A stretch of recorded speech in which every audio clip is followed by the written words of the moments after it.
Hey, I'm Primitive Tim, and today I'm doing another book review. And this book is called Traditional Bow Hunting, and it's written by a guy named Clay Hayes. What I like about this book is the guy that wrote it is a wildlife ecologist, and so he's schooled in all this different stuff. And you know, being out in the woods, you learn a lot about the animals and whatever. But this guy has kind of an advantage because he's spent time in the woods with the animals, and he's also spent time in the classroom learning about all the other things that affect the animals. So it's really cool to have a perspective like that. Being able to read about his hunts from his perspective was really cool because he's not an arrogant guy that's like, oh, I killed this huge thing. Really, he wants you to learn about the hunt and how to hunt and learn about the animal. And so one part I found especially interesting was he was doing a hog hunt, and he was telling a little bit about hogs and how to hunt them and things like that. And I really enjoyed that part because I'm a new hunter, and so I do want to go out and I want to hunt pigs with stuff that I've made. And so it's just really cool to be able to read his firsthand experience on that. This kind of gave me a little bit of knowledge for when I go on a hunt, so I can do good scouting and useful scouting.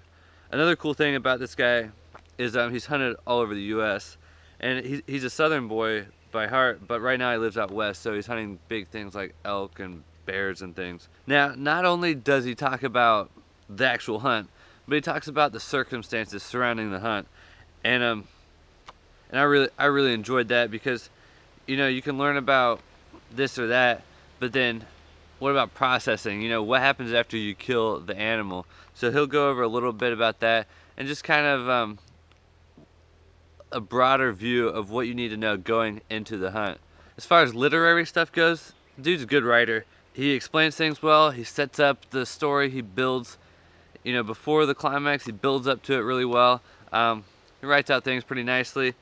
Another thing was he I like this chapter right here, tan your hide. But he goes over hide tanning and, you know, processing the animal after you kill it. Hide tanning is a difficult process, and he gives you a good idea of how to do that. Also home butchering, because I mean, you can take your animal to a butcher and get it done, and then you get a bunch of little white packages, and it's so much more satisfying if you can do everything yourself. And this guy is truly a man that does everything himself, and I think that's really cool. Another thing about this book I like is he promotes woodsmanship, and he explains a little bit about what that means in here, but basically having an intimate knowledge of your surroundings and how to do things with that.